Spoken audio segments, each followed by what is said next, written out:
very good afternoon to all of you. And thank you for being so kind that you are listening to me second time. Now we're going to talk about artificial intelligence. And I will try to introduce this topic to you so that we all are able to get to a point together with it. And then we'll see some applications through the chatbot.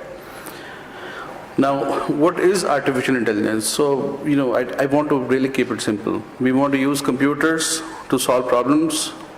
That was one thing, that was what we did so far. But now we also want to automate things. And whenever you want to automate something, so there are decisions to be made, and when those decisions have to be made, there is some logic behind. So normally, when we act as humans, we, create the logic, we process the data, and we take the necessary action. So this is what we're trying to do with computers, and so I'm going to call this artificial intelligence. There are academic definitions which I don't want, to stand between our understanding. So we have seen this picture before, but I had put this back here. The question now is, will we ever settle? Because we started, using computers to manage those physical files so that we could find information faster. And now we are into AI because we want to make decisions and we have this big data. So the only question that I'm raising here is that we are probably not going to settle down. And the reason I say that is the next interface, which I'm not going to talk about today, is how to do brain and computer interaction. So scientists have already done that. So I wanted to pose this question here because I don't want to think, and I don't want yet anybody here to think that AI is the ultimate goal.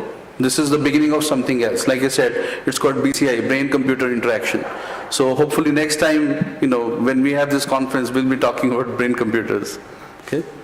All right. So what goes into artificial intelligence is machine learning, and machine learning is about learning pattern detection from data, and it can also be self-programming. So when we call it can be self-programming, that is what we mean when we say it will be self-learning, because it learns and it can even write new code. There are three ways we have artificial intelligence today. One is the rules and logic-based approach. The other approach is called the machine learning approach. And the third approach is called the hybrid approach. So we will take a look at these three approaches and understand what these are. In the logic and rules-based approach, so many of us, we have started using, e-tax filing and stuff like that, income tax. So TurboTax happens to be one of the oldest softwares, very widely used in the US. I'm not sure how much it is used in India. In fact, I doubt it is much, because there are many other tools here. But the logic and rules-based approach defines the logic. It states the rules for the software. If income is up to 5 lakhs, so income tax should be 0. This is normal computing logic. But then you can make this several layers deep, and decision-making goes beyond a point where humans, would find it challenging. So that's where computers can help us, and the kind of volumes of data they can process. So these are rules that are created explicitly for computers in their language, and they can be used for automation of processes. What is machine learning, which is the pattern-based? So there are patterns in data. We always look for patterns as humans. In somebody's behavior, when we meet somebody new, we are looking at people and we're trying to ascertain, is this a salesperson? Is he making a pitch? Or, is this person really interested in my company? Is this person, trying to tell me that I can take a loan? So we always try to look for some patterns. Now these are patterns that we do mentally, but when computers have to do this, we have to make some explicit, we have to tell them explicitly, again through code, that these are the patterns you should look for. And this is the dominant mode for AI today. So for all practical reasons, whenever you read about AI, you will most likely hear about machine learning. This is, we have probably seen this before, so I've taken out a few slides because I think there was a session on neural networks, somebody described it yesterday or sometime. But this is basically a neural network, so this was supposed to, the word neural comes from, the neuron, which is a cell in the brain, our brains, they have neurons. And there are gaps between neurons, so just like you see the nodes here, through electric impulses, so this entire chemical thing, electrical thing happens in the brain. So the scientists, thought of a similar concept, and they designed this perceptron. This is called a perceptron. And in this, you actually provide an input, and based on certain weights given to the edges, the lines that you see between the connecting nodes, so certain decisions can be made. So we'll just keep it simple here because we want to understand more about the applications. So these are some of the uses of AI, self-driving vehicles, automated recommendations. Anybody here has Netflix accounts or like Amazon Prime? Yeah, you have, okay. So you know what I'm talking about, but for everybody else, we will, we'll also see some more. But basically there's a recommendation engine which kind of recommends what movie you can watch based on what the computer thinks, what the machine thinks that you may like. So it's called a recommender system. This is a technical term, but it's plain English. So, I brought it here. Google Translate is another thing. Some of us might have used Google Translate, where you can type in English and it translates to Hindi or to any other language. There's a lot of languages it can do. And in fact, I wanted to bring this here because there's a huge opportunity in India. Anybody knows what is the current illiteracy rate or something like that? What we call the illiteracy rate in India? Anybody knows? Anybody can take a guess? Like, so, okay, so I'll give a number, because luckily nobody knows the accurate number, so I can, give a number. No, I'm just kidding. But the number is between 40 to 60%, depending on what you count, which languages you don't count as literacy and all that. But it's between 40 to 60%. Now imagine 150 crore approximately country, right, which has like 40%, 60 crore people. So if we can do something in this country with language translation, so I'm actually making a value proposition here for the next 30 seconds to all of us here. It's a challenge, it's worth doing. If you look at people, how they live normally, even if you don't know English, you may just know Punjabi, Gujarati, Sindhi, Tamil, whatever, right? So all these people, they live quietly, they are able to do their, tasks, they can even go to the market, make intelligent decisions, right? Even if they don't know any other language, yes, no? Yes? So, so we have to question this concept of intelligence only because of language. So we should not look at only one language to bring up our people. So that is where I see a huge opportunity. Because if we can reverse translate and take it to this person who, let's say, understands only Tamil, or somebody who understands only Gujarati. Now imagine that this person can do wonders. You can teach this person computers like this, like in a snap, because you have taken the knowledge to them instead of them having to leave their day job or them having to sacrifice their few rupees of income, which is important for their sustenance, and then they have to travel to cities to educate themselves. So I'm talking of a complete radical mind shift. If we can do this as a country, in 10 years we will be out of illiteracy. Seriously, and I have a plan for this, but I just wanted to leave this here for now, and we will move on. There can also be intelligence without robots, and that is, if you can have intelligence without robots, because in exams we've seen, what do people do when they don't know things? They look at their book, right? So actually Google also does this sometimes. What it does, it looks at people who have translated something before, and it connects from patterns that have happened before. So it is not always necessary, to have intelligence. There are ways to appear to be intelligent, and you really don't have to be intelligent. So this is even computers what they do.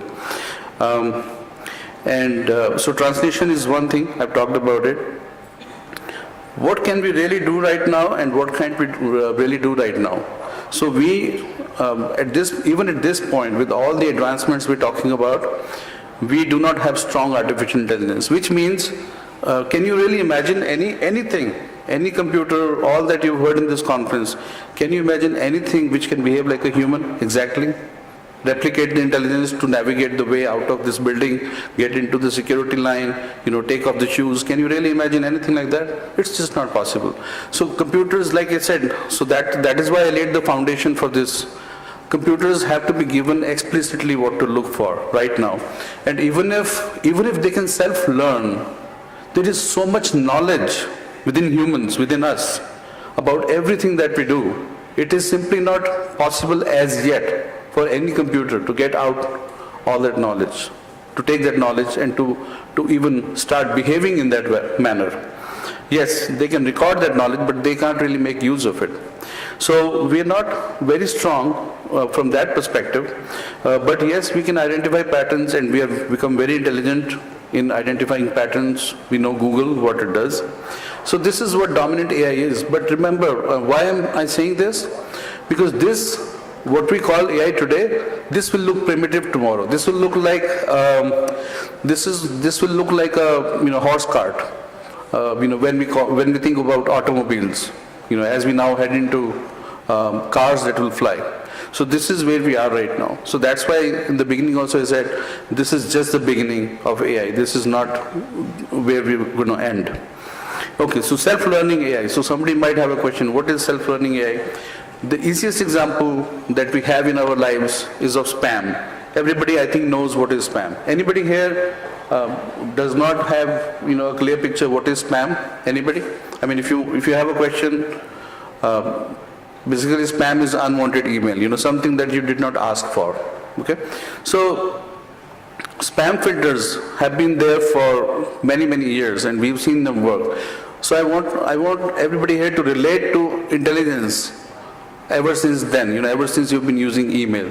So, I mean, this is not something, that we should be surprised at. How does it work? It actually looks for a couple of keywords. For example, earn cash, if that is a keyword, or free, and therefore it knows that this is a kind of spam. Can it learn? Yes. It keeps adding to the vocabulary. How does it add to the vocabulary? Anybody?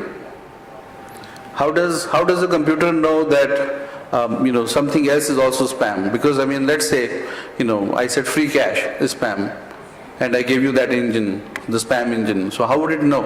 It knows because next time you will mark an email as spam. So there's a manual option. So the moment you mark that email as spam, the computer analyzes that entire email. It tries to understand why did you mark this as spam. And then therefore it keeps learning. So this is an interesting example we all have in our lives. We should know how it works. Yeah. And then there are hybrid systems, which take the best of both the worlds. In fact, self-driving cars right now, and we talked about delivery vehicles yesterday, and a lot of other stuff, even flying cars. These right now, they are more hybrid of AI systems. They use the best that humans offer, and they use the best that computers have to offer. So in law, there are a lot of applications in law for AI, especially. I mean, there is e-discovery. If anybody knows certain processes, I can talk about it, but I'll just go over this quickly because I want to get into chatbots, which is more exciting for the audience here, I believe. Okay, so what is actually driving this? Why are we, getting into AI, and why is it going to grow and grow? Because we want voice assistants. We don't want to really be stuck with our keyboards. I mean, how many of you, have ever used your smartphones, and have you started talking to your phone? I do it very frequently. I tell my phone, hey, SMS Nayan, and it actually pulls up. Yeah, there are some problems once in a while, but it is getting quite accurate. I mean, if there is a unique name and it catches your pronunciation, it works awesome. I just tell it, it sends an SMS, confirms to me, SMS send, all done, without touching the device. So we want, we want to get into voice now. We want our hands untied from keyboards.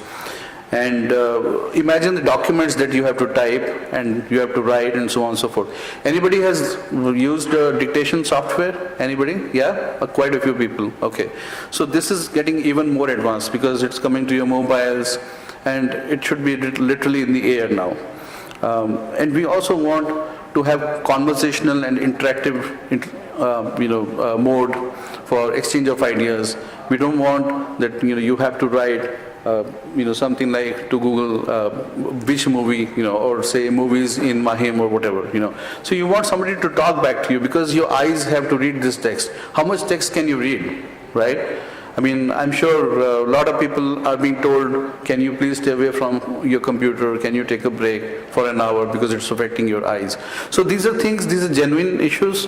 And these are human needs which are driving AI because people want to be moving around, living life, running, playing, and they want to be doing things with their voice and with their ears.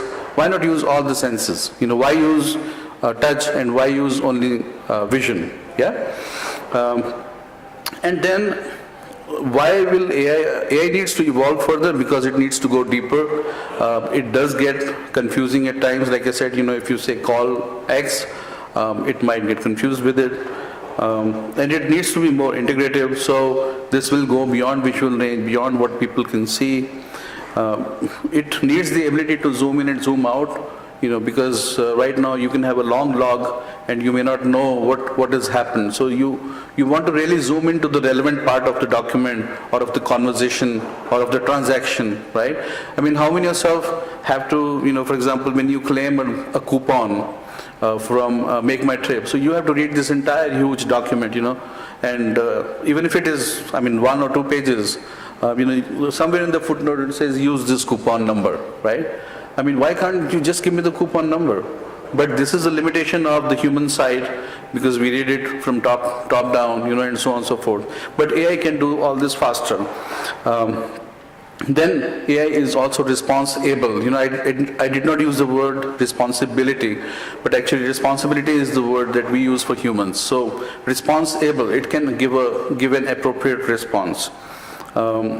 Also, there is a growing need for human companionship. In fact, Nayan and I, we were talking about something, in our drive together. And we want real-time personalization.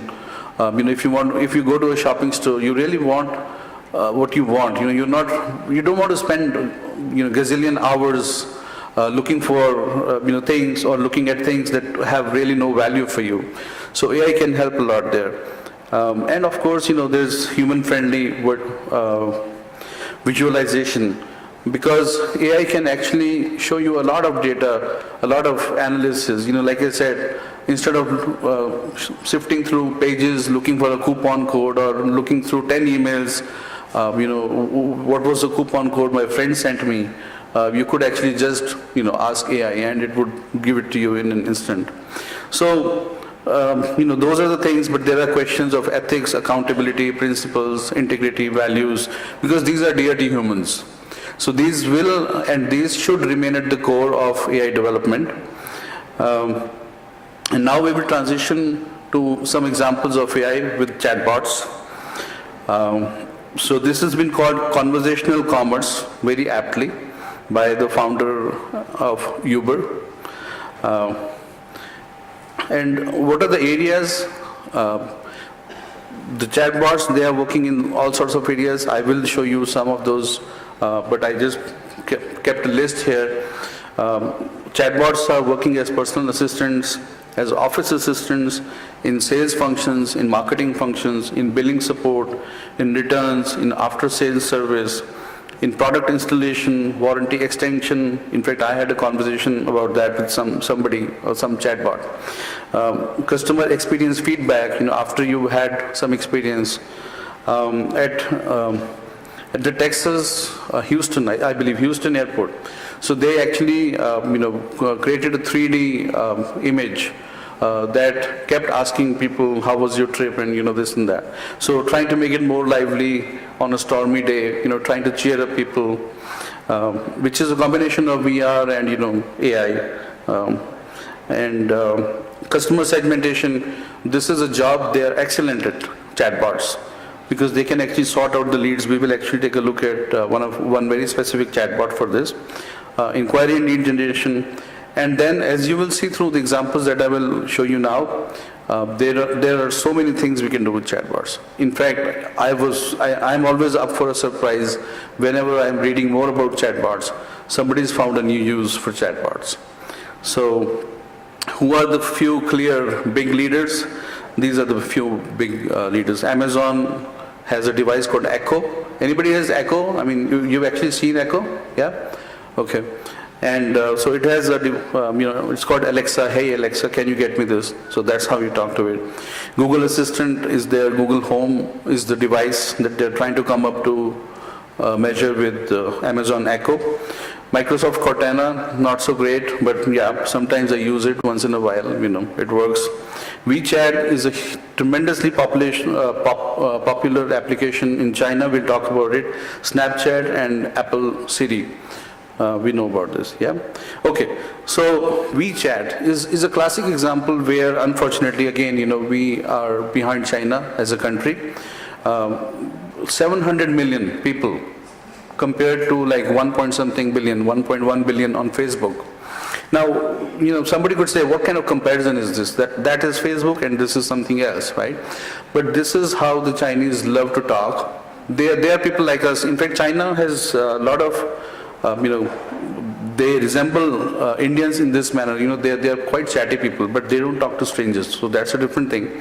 And also Indians also don't talk to strangers. But so they got onto this platform, and this platform is literally a platform for everything. You can order flowers, you can get a taxi, you can talk to it, you can say, I need a taxi, you can make a payment, so many things. It is just an amazing platform, and I have heard so many people, I mean, in at least like the last 2-3 events that I have attended, questioning why India does not have a similar platform, why, we have missed the bus altogether. Because this is an amazing thing. I mean, if you have not checked it out, just please go to the Play Store. It's a safe thing.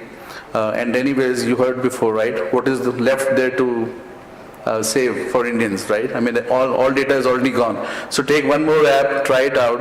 I think you will love it. But I'm not selling it to you, by the way, okay? Then this is the Facebook Messenger. I'm not going to talk much about it, but it is beginning to be conversational, and it can order a taxi or a cab, and it can even order a pizza. They're working on it.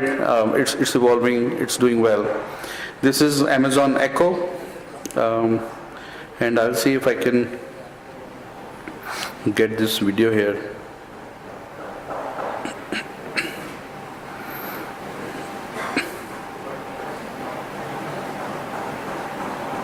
Okay, I will probably have to skip the video. But this is how it looks, and so I put a person there just for the sake of comparison. But you can actually speak to it. You can say, "Hey Alexa, I'm looking for a couple of pens. Can I get the pens in like 6 hours, 4 hours?" You can tell what delivery you want and what kind of pen you want, or something else. I mean, even for small items. I mean, pens is like a commodity practically, right? But you can even talk to this for small items which are less easy to distinguish, because phones, it's pretty easy. I mean, I can say, hey, I want an iPhone, right? So it's not a very difficult choice. But Alexa does a wonderful job. You can even make a voice payment. You can say, okay, make the payment, confirm, tell me when it's going to ship. It will tell you everything. This is another one called Chatbots Operator. This was developed by Uber founder Garrett Camp, and it can actually, it is also conversational. You ask something and it responds, it suggests. For example, you can just say, can you send flowers to my wife on this day, just like that. You just say that, it will take care of the rest. It will interact with you, what flowers if you want. It might even suggest that because this is the day, this is the occasion, you can have red flowers or white flowers or whatever, like that. This is Google Allo. which is, by the way, been retired recently, and Google is evaluating something else in place. But this is also quite interactive. As you can see, you can write and then it responds, and you can have this conversation. Of course, we know what is Siri and how it works. This is magic. This is just amazing because it doesn't need an app.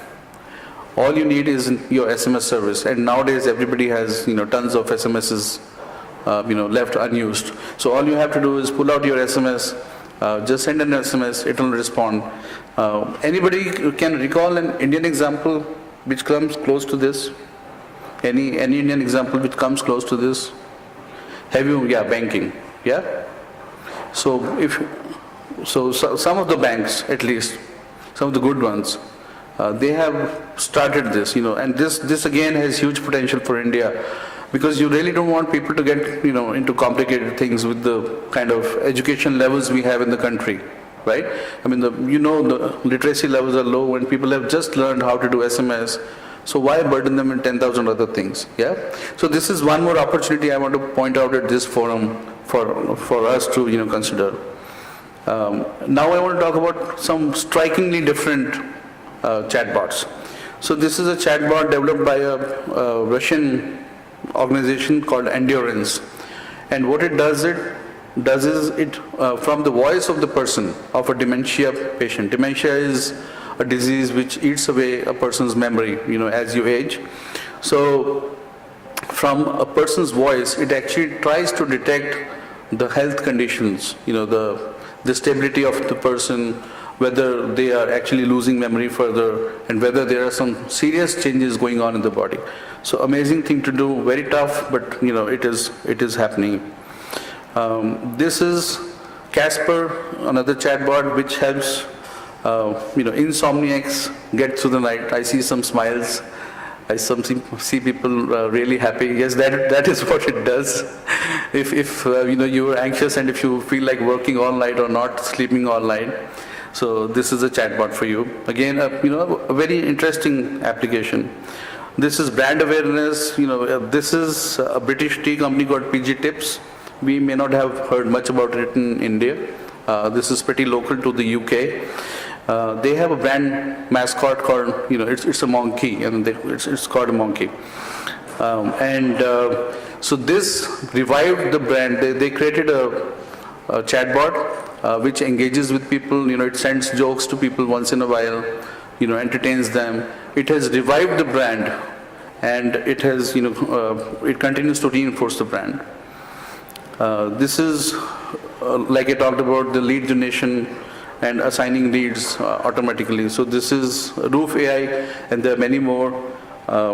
This chatbot actually tries to distinguish whether you're just asking for information or whether you're actually serious, you want to make a sale, or you want to make, you want to make a purchase, or you like a serious buyer.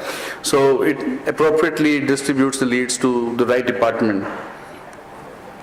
This is something very interesting done by UNICEF. They created a chatbot called YouReport, which they used in Liberia. Liberia is a country in Africa.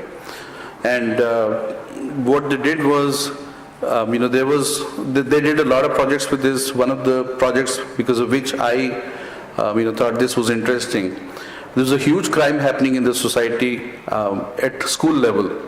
So they polled 13,000 students, out of which 86% students said that their teachers were asking for the wrong kind of favors, improprietous behavior.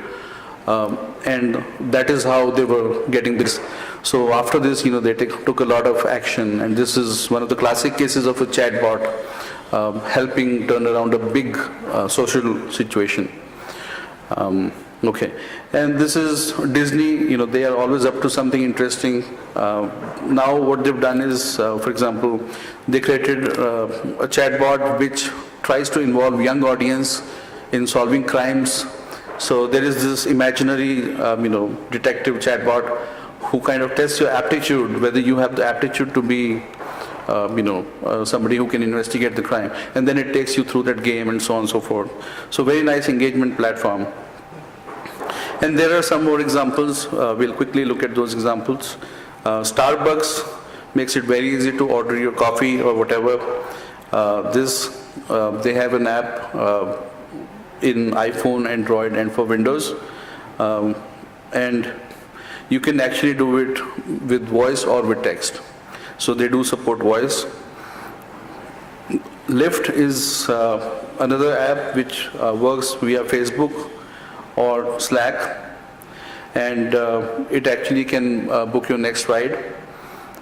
It also provides other information like what's your taxi and when is it arriving or where is the driver right now. Fandango is a movie, you can book your movie tickets using Fandango. It's quite popular in the US. They work through Facebook. You can enter your zip code and the chatbot takes over, and it basically tells you what movies are playing around. It also starts learning your interests gradually as you engage more and more with the chatbot. So it can get quite accurate when it comes to recommending movies to you. So this is kind of Netflix, and moving on to a different platform. Although Netflix has their own content, so that is the difference. Spotify is for sharing and listening to music. Again, you can get, based on how you're feeling, it tries to assess that, what mood you have, and then from there it can suggest songs that you can listen to. Whole Foods is a very popular grocery chain in the US which focuses only on organic food. Some people might know this here. And they started using the Facebook Messenger bot. Sephora is a company for beauty products, and they even provide a tutorial through the chatbot. For example, if somebody needs help how to do their finishing with the beauty product, they can even make those recommendations. And if you go to the store, when you are in the store, when you are shopping, it can give you real-time recommendations, product reviews, ratings, and stuff like that. MasterCard is also using Facebook Messenger, makes it easy to buy a lot of stuff. Staples is a chain which is dedicated to office supplies in the US. A lot of office products is what they sell. So they are using IBM's Watson. We've heard the term IBM Watson, so I'm using it here. This is not a new term, hopefully. It can answer questions, it can even advise what is in inventory, what is not in inventory, and it can even take orders, it can even take returns and so on. The Wall Street Journal, now this is interesting because we are in the Bombay Stock Exchange, so I thought I should bring it here and let everybody know that we have something to help you with that also. So you can ask the chatbot, for example, what is the big news about Jio today? Or just say Jio, and it'll start giving you information. It'll tell you the stock quotes, it'll give you a lot of information, it'll give you recommendations by this, by that, so whoever, And then Pizza Hut, some of us might have actually experienced this, I am not very sure, but they are on Facebook and they are also on Twitter. And this chatbot actually reads all those messages and it converts them into potential lead, orders, and so on. So having talked about it, this is the only slightly technical slide I kept in this presentation, and this is the last slide that may be the good news, the ultimate good news. So how do actually chatbots, how do they work? So you have a device from which you can actually input through voice or text, and then at the heart of a chat box is a translation engine which translates into, for most of us, standard English, and then it interprets through what is called NLP. So NLP is natural language processing, and once it is converted into some standard text, it matches certain patterns. It is checked against a knowledge base, and from the knowledge base and from your previous interaction history, it is able to come up with some kind of a recommendation.